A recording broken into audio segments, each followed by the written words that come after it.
गहन गंभीर विचारों से अनुग्रहित हो रहे थे कि जीवन में हम जो कुछ भी करते हैं उसी को कर्म कहा जाता है और वो कर्म मनुष्य के पीछे लगा रहता है, चाहे पाप हो या पुण्य। हम किस रास्ते पर चल कर के सुखी हो सकते हैं ये हमारे विवेक पर निर्भर करता है। इसलिए हमारे अंदर जो गलत आदतें हैं, गलत विचार हैं, गलत संस्कार हैं, उनको निकाल करके हम सुखी हो सकते हैं। बढ़िया मकान बना लिए, बढ़िया मोटर गाड़ी भी खरीद लिए, बढ़िया कपड़ा भी पहन लिए, कीमती कपड़ा भी पहन लिए, लेकिन इन बाहरी वस्तुओं से हम सुखी नहीं हो सकते। हम सुखी तब हो सकते हैं जब हमारी सोच सही हो, हमारे विचार सही हों, क्योंकि हमारे विचार से ही हमारे सुंदर व्यक्तित्व का निर्माण होता है। इसलिए विचार को ठीक करके ही हम सुखी हो सकते हैं। आदमी सोचता है कि हम धन पा कर के, पद पा कर के, मान सम्मान पा कर के हम सुखी हो जाएंगे, हमारी एक पहचान होगी। ये भौतिक पहचान है। आत्मिक पहचान है अपने अंदर के जो भाव हैं उसको ठीक करना। शायद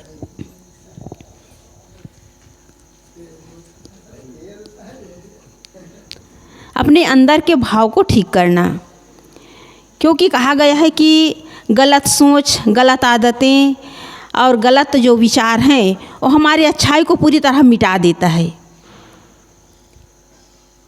और जहाँ अच्छाई चली गई तो जीवन का विकास जो है रुक जाता है, अस्तित्व ही समाप्त हो जाता है।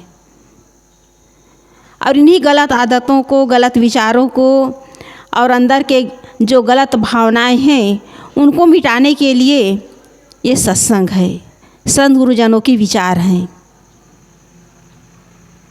और जब तक हम अपने अंदर के भाव को ठीक नहीं करेंगे, बाहर हम कितने भी भौतिक चीज़ों से हम संपन्न हो जाएं, हम कभी भी सुखी नहीं हो सकते। अपने अंदर को ठीक करना होगा, अपने विचार को ठीक करना होगा, गलत आदतों को ठीक करना होगा। कहा भी गया है, लोहे को कोई दूसरा उसे नष्ट नहीं करता, उसका जंग ही उसे नष्ट करता है। उसी प्रकार मनुष्य को कोई दूसरा नष्ट नहीं करता, उसके गलत सोच, गलत आदतें उसे नष्ट करता है। हम अपनी सोच को ठीक करें। आज सोच ठीक नहीं है, इसी कारण घर परिवार में, समाज में जहाँ देखो तहाँ कलह है, अशांति है और आदमी जो है एक दूसरे के प्रति बैर भाव पाले हुए हैं। फ़ायदा क्या हुआ? फ़ायदा कुछ नहीं, केवल घाटा ही घाटा है। जितना हम अपने अंदर गलत भाव पाले रहेंगे, एक दूसरे के प्रति ईर्ष्या द्वेष में हम जलते रहेंगे, उतना हमारा आंतरिक नुकसान है। तो हमें ये सुनहरा अवसर मिला हुआ है अपने विचार को शुद्ध करने के लिए, अपने गलत आदतों को मिटाने के लिए, अपने भाव को सुंदर बनाने के लिए। जो सुंदर भावों से अपने जीवन को जीता है वो कहीं भी रहे, गरीबी की हालत में भी सुख से जीता है। अपने भाव को बदलने की आवश्यकता है। लोग कहते हैं कि हमारे पास धन नहीं है, हमारे पास ज़मीन नहीं है, हमारे पास मकान नहीं है। आपके पास हाथ पैर है, ये सुंदर शरीर है, ये शरीर भी बेशकीमती है।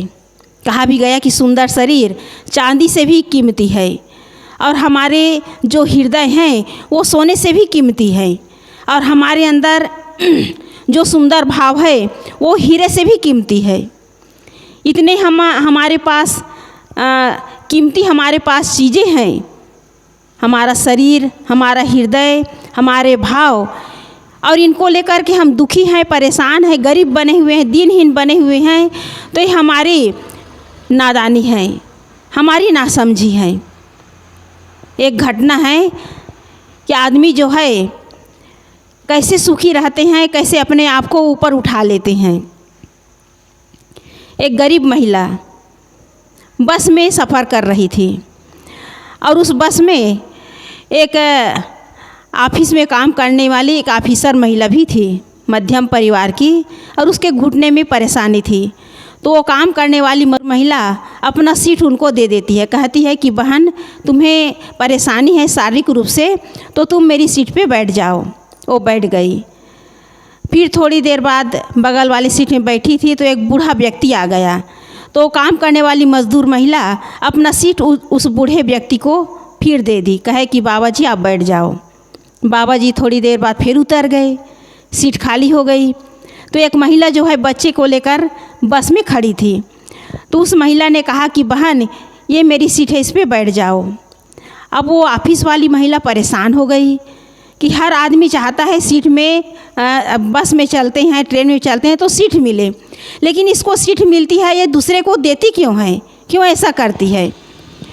जब दोनों बस स्टॉप में पहुंची, बस दोनों उतरे, तो ऑफिस में काम करने वाली महिला कहने लगी कि बहन तुम ऐसा क्यों की, पहले तो मुझे दे दिया अपना सीट, फिर बगल वाली सीट को बाबा जी को दे दिए, फिर वो उतर कर चले गए तो उसे महिला को दे दिए, बच्चे वाली को, आप ऐसा क्यों की, क्यों नहीं बैठी।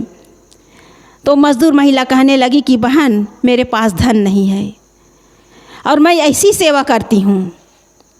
रास्ते चलते चलते मैं रास्ते में कहीं पत्थर है, कहीं कांटे हैं, तो कहीं कचड़े हैं, तो उसको साफ़ करती हूँ। सेवा करने के लिए मेरे पास पैसा नहीं है, बस यही काम करके मैं कुछ अपने जीवन में पुण्य अर्जित कर रही हूँ। उसके भाव को देखिए।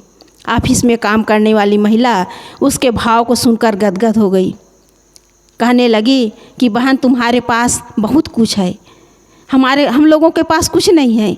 हम लोगों के पास पैसा है, मोटर गाड़ी है, सब कुछ है, लेकिन वो भाव नहीं हमारे अंदर। तो ऐसे ही भाव यदि हमारे अंदर आ जाए तो हम भी अपने जीवन को सार्थक कर सकते हैं। बस भाव को बदलने की आवश्यकता है। अपने अंदर औरों के प्रति सेवा, सहयोग और प्रेम की भावना यदि हमारे अंदर जग जाए तो हमारा भी जीवन सार्थक हो सकता है। तो ये सुनहरा अवसर हम सबको मिला हुआ है। हम भी अपने जीवन को सेवा में, सहयोग में, धर्म में, भक्ति में और गुरु की सेवा में लगाएं। और यदि इस तरह हम अपने जीवन को जीने का प्रयास करते हैं तो निश्चय ही हमारा तन, मन और धन सफल हो जाएगा। बस इतना ही कहकर मैं अपनी वाणी को विराम देती हूँ। बोलिए सद्गुरुदेव की जय।